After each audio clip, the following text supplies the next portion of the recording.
Hi, it's Katrina. My friend David is going to be helping me out with the voiceover today, so I hope you enjoy. Number 10. The monster Caligula.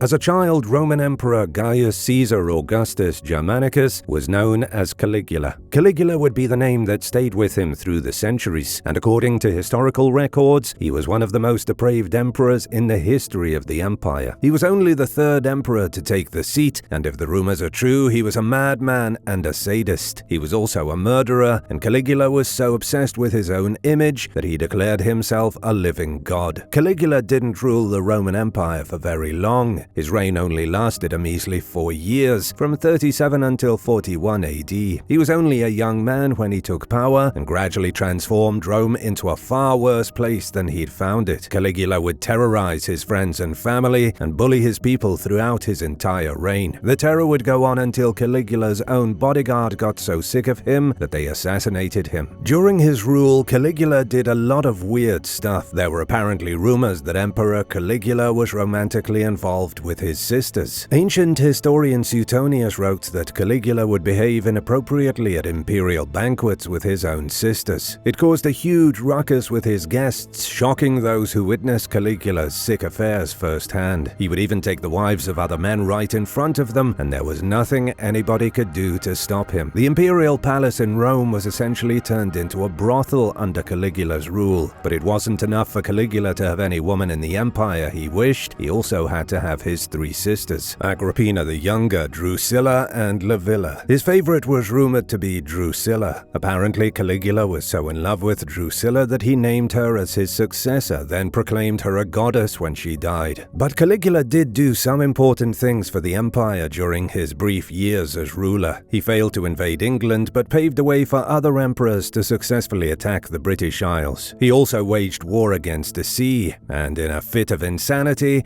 Caligula ordered his men to whip the ocean and yell at seashells. This could be nothing but a 2,000-year-old rumor, but it also may have happened. There were some other strange rumors about Caligula, though. He supposedly talked to the moon as if it were his friend, and he ordered random executions whenever he felt like it. He also turned his horse into a consul. But there may be a reason for Caligula's bizarre behavior. Some historians have suggested the reason Caligula was so insane was that he suffered from temporal lobe epilepsy. He may have inherited the disorder, which made him act irrationally. Caligula was so awful that he had multiple assassination plots acted against him, but they failed every time, until Caligula insulted his Praetorian guard, Cassius Chaerea. The guard was so angry at being insulted by the emperor that on January 24, 41 AD, Caligula was murdered at the young age of just 29. And now for number 9. But first, I wanted to give a big shout out to JSK and Brandon Gordon. Thanks so much for watching and supporting OE. If you're new here, be sure to subscribe and join the family. Number 9. Empress Agrippina the Younger. Julia Agrippina was born in the year 15 AD. Her father was Germanicus Caesar, and her mother was Vipsania Agrippina. She was also one of Caligula's darling sisters. Agrippina wasn't her brother's favorite, but she was the most powerful of the siblings aside from her demented brother. Agrippina had a life almost as controversial as the emperor himself. She even died in a similarly scandalous way. The story of the fall of the emperor starts in 28 AD when Caligula's sister married Gnaeus Domitius Aenobarbus. Just 12 years later, though, Aenobarbus died, but before he passed away, Agrippina gave birth to his son Nero, who'd eventually grow to be another of Rome's most nefarious, insane emperors. That makes Agrippina the sister of one crazy emperor and the mother of another. Agrippina remarried shortly after the death of her first husband, but 8 years later, he died under suspicious circumstances, and at the time, Agrippina was accused of poisoning him. Then in 49 AD, 8 years after Caligula was killed by his own guard, Agrippina married her uncle, Emperor Claudius. She convinced Claudius to adopt her son as the heir to the throne, and he agreed because he loved her, but in reality she was only using him. Once Nero was secured as the next in line to be Roman emperor, Claudius abruptly died from poisoning, and suspiciously, it was extremely similar to what happened to Agrippina's second husband. But now you're likely wondering who was worse, Agrippina or her brother Caligula. With 3 dead husbands, Agrippina became the Empress of Rome, and her son Nero was the emperor at just 16 years old. She ruled as regent until he came of age. But even once Nero took hold of Rome, he had his mother whispering in his ear. Eventually, though, Nero became so annoyed with Agrippina that he exiled his own mother. And when that didn't silence her, Nero ordered his mother to be assassinated in her own home. Number 8. Incitatus the horse. Roman Emperor Caligula loved one of his horses just as much as he loved his sisters. He had a horse named Incitatus that he was so fond of that he spoiled the animal like it was royalty. The majestic steed lived in a marble stall and had an ivory manger. The horse had a jeweled collar, and it even had its own property. Emperor Caligula supposedly gave the horse a house that it couldn't even live in because, well, it was a horse. Chronicler Cassius Dio wrote that Caligula fed his horse oats mixed with real gold flakes. This might seem really sweet, but historians say it was just another bizarre episode in the life of Caligula. When he wasn't busy talking to the moon and fondling his sisters, he was feeding his horse gold. Rumor has it he was also trying to turn Incitatus into a consul. In the Roman Republic, Rome was governed by consuls. These were people who held the highest seats in government. The system was balanced between the plebes, meaning the commoners, and the patricians, meaning the aristocrats, and consuls were at the top of the governmental chain. Augustus Caesar was a consul before he became the first emperor, but when Rome switched from being a republic to a dictatorship, they still needed legislators. In the decades after the change when Caligula was emperor, consuls still served an important purpose in the legislative house of Rome. Caligula was trying to make the first equine government official. If the rumors are true, the horse with the house was about to get a spot in government, but Caligula was assassinated before he could make Incitatus the most influential horse in human history. Number 7. Agrippina the Elder. To understand the mind of a maniac like Caligula, you must look at the family tree, and in this case, it's helpful to look directly at Caligula's mother, Agrippina the Elder. Agrippina the Elder was born in 14 BC and became an influential person during the reign of Emperor Tiberius Caesar. Her father was Marcus Vipsanius Agrippa, a close friend of Augustus Caesar, the first emperor. And as you can see, the first emperors and their families were all highly intertwined, as most of them were related in one way or another. Agrippina's mother was Julia the Elder, the daughter of Augustus Caesar. Agrippina had 3 brothers who were adopted by Augustus as well, and she also had a sister named Julia the Younger, and there were also all of her half-siblings from her father's various marriages before he died. Family politics in this particular case get extremely complex. The most important thing to know is that Agrippina was the daughter of Caesar and the mother of Caligula. She married a man named Germanicus Caesar in 5 AD. He'd recently been adopted by his uncle Tiberius, who himself had been adopted by Augustus Caesar. There was a lot of adoption going on to make sure all the important people were part of the same family, and technically, Germanicus and Agrippina were second cousins. Despite this, though, they went on to have 9 children together. With Tiberius as emperor, Agrippina was hopeful that one of her children would be next to rule Rome after his death. They were the blood inheritors of the Roman Empire. But Tiberius wasn't interested. He was more hopeful that his good friend Sejanus, the Praetorian prefect, would become the next emperor. So when Agrippina began to make power plays, Tiberius saw straight through her. He had her exiled to the island of Pandatoria, where she was flogged so badly for her treason that her eyeball literally popped out of her head. She then remained on the island until she perished of starvation in 33 AD. Number 6. Tiberius Caesar.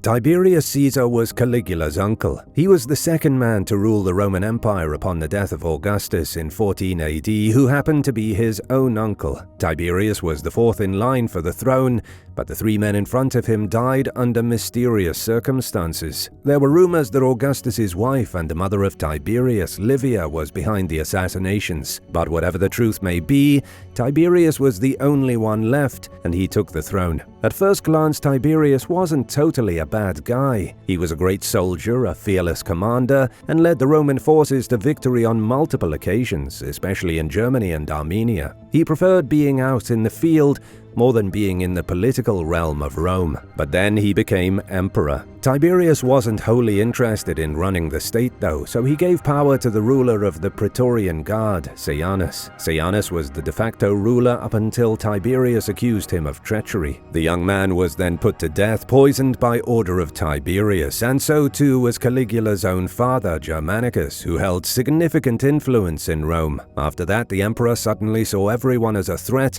and started killing them. He spent most of his time relaxing in the Roman resort town of Capri, yet he still had people assassinated from his beach villa. Tiberius lived in what has been described as a brothel in Capri. He was notorious for participating in bizarre pagan ceremonies that involved unspeakable acts of debauchery. Debauchery so sick and twisted that we can't even get into the details of what went on. Some aristocrats who participated in Tiberius's private parties, like one woman named Malonia, were so traumatized that they were driven to death. Number 5. Emperor Nero. Emperor Tiberius was terrible, and so was Emperor Caligula. And it seems just about anyone who was related to them was terrible as well. Caligula's sister gave birth to Nero, Caligula's blood nephew, who'd grow to be yet another atrocious emperor. Nero used to burn Christians at night to light his garden while he played the fiddle. At least that's what the rumors about him say. Emperor Nero may have been crazier than the entire family put together. It was said that when the Great Fire of 64 AD broke out, Nero played the fiddle while he watched the people of Rome burn alive. However, this story is fictional. In reality, Nero was 35 miles away, hiding in his villa in Antium. Historians seem to agree that Nero hated Christians. He allegedly had them eaten by dogs, crucified, and set on fire. Nero was such a foul man that when he became displeased with his second wife, Poppaea Sabina, he kicked her to death. He divorced his first wife to marry Poppaea, then killed her after she gave birth to their second child. After the fatal kicking incident, Nero married a man named Sporus who looked identical to the wife he'd just killed. Nero then forced the man to be castrated. Afterward, Nero took him back to the palace and started calling the castrated man his queen. Emperor Nero also occasionally dressed up as a wild animal. Roman historian Cassius Dion said Nero would fasten naked young people to wooden stakes. Then he'd dress as a wild beast and attack them. It's unclear if Nero killed these people, but the stories say he would try to devour parts of their bodies to satisfy his sick lust. Nero was also responsible for the death of his brother and mother, and as his insanity began to catch up to him, Nero was forced to flee Rome. He then was declared an enemy of the state by the Roman Senate. Fearing what the Senate would do to him, in an insane fit of panic, Nero had his secretary stab him to death on June 9th in 68 AD. If you were a citizen of the Roman Empire, would you rather be ruled by Caligula or Nero? Let us know in the comments below, and while you're at it, subscribe. Number 4. Octavian and the Fall of Rome.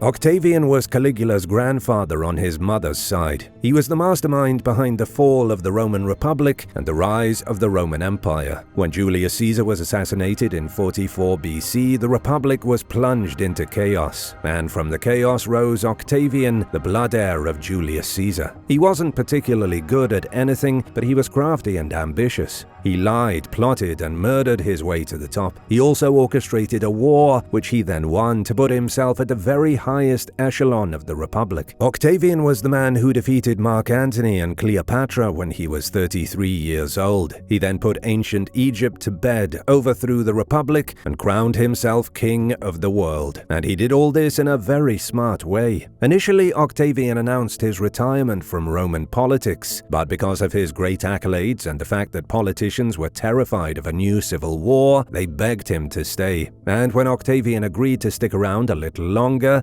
the Senate gave him the title of Augustus. He then became the first dictator of the Roman state. He was more powerful than the heirs that came after him, but for some unknown reason he also wasn't nearly as insane. Augustus Caesar, whose real name was Octavian, was more cunning than crazy. So what do you think it was that made all of his descendants go insane? Was it the power? Or was it the rampant incestuous relationships within the Julio-Claudian dynasty? Number 3. The only child. When Emperor Caligula died, his sister's son Nero became emperor. But what about Caligula's own children? Well, he only had one, and she was a girl. Julia Drusilla, also called Drusilla the Younger, was named after Caligula's sister, whom he was in love with. She was allegedly his only child from his fourth wife, Milonia Caesonia. But some ancient historians claim Julia was born on the same day that her parents were married. She had 3 older half-siblings on her mother's side, and when she was born, Caligula took her to a temple that was full of statues of goddesses and placed her on the lap of Minerva, the goddess of wisdom, justice, and law. He then instructed the goddess to train and nurture the child. Caligula believed himself to be so important that he assumed the goddess Minerva would watch out for his baby. She supposedly had a savage temper, which made Caligula believe she was truly his own flesh and blood. Julia would allegedly attack people and try to gouge out the eyes of children she played with. But Julia Drusilla didn't survive very long in the harsh world of the early Roman Empire. On January 24th, 41 AD, she and her parents were assassinated. The conspiracy to rid Rome of Caligula and have him replaced with his uncle Claudius had been in the work for some time already. This was when the Praetorian Guard stormed the imperial complex on Palatine Hill and brutally murdered Caligula. Empress Milonia was stabbed multiple times, and Julia also met her end at the hands of the Guard. Those who organized the assassination wanted every last piece of Caligula gone so that he wouldn't crop up again in the future. There was also worry that his daughter, if left alone, could cause trouble as an adult. Number 2. The father, Germanicus Caesar. Germanicus Caesar was Caligula's father. He was also a great example of the dangers of rampant inbreeding in a political family. He was born in 15 BC. His grandfather was Mark Antony, and his brother, Caligula's uncle, was Claudius. He was also one of the favorite nephews of Caesar Augustus, his other grandfather. Germanicus was extremely close to being picked as the heir to the throne after Augustus, but he narrowly lost out to Tiberius. In response, Tiberius was forced to adopt Germanicus and name him next in line. This was where all the chaos came in, with Germanicus's kids and wife, Agrippina the Elder. Germanicus was loyal to Tiberius. He put down rebellions and won some great victories as the commander-in-chief of Germania's imperial forces. Germanicus was far more popular than Tiberius, though, both with the Roman army and with the people of Rome, and this made Tiberius jealous, so he sent Germanicus to Antioch, Syria. But while he was stationed there, the provincial governor of Syria also grew jealous of Germanicus. He was later discovered dead in Antioch with the markings of poison. Germanicus, seemingly not crazy at all, was murdered because he was more well-liked than the lunatics who were running the show at the time. It's widely believed Tiberius had the Syrian governor kill him in secret. Germanicus got his revenge in the afterlife, though. Tiberius allegedly ended up getting smothered to death by one of his guards. Then his son Caligula tortured Rome and its senators for 4 years before his assassination. Number 1. Maximinus Thrax, barbarian emperor.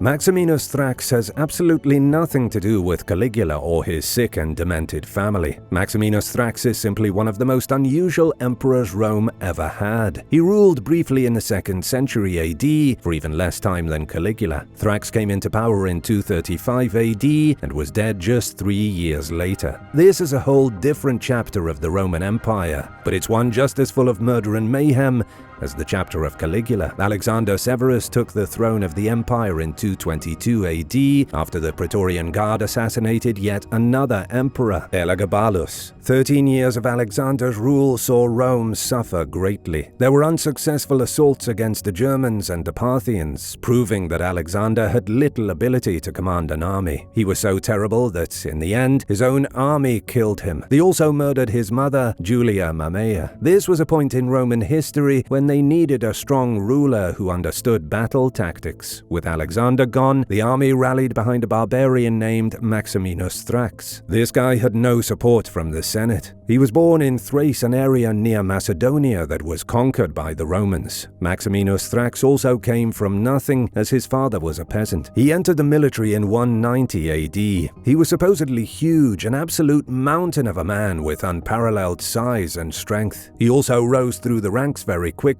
and he'd soon come to command a legion in Egypt. He briefly governed the Roman province of Mesopotamia, and in 234 AD he led recruits in Germany. Then, in the spring of 235 AD, he was named emperor. For the third time in a row, the Praetorian Guard killed the leader of the Roman Empire. Too many military failures angered the army, and they turned on the very man they'd chosen to lead them. In May of 238 AD, after brutal losses in Aquileia, Maximinus was murdered, and this assassination brought about one of the worst times in Roman history. Chaos sparked the year of the Six Emperors, in which Rome saw 6 men claim the seat of power. Who was the worst person in Caligula's family tree? Let us know in the comments down below. And if you enjoyed this video, be sure to give it a thumbs up and subscribe to the channel. Thanks so much for watching, and we'll see you in the next one. Bye!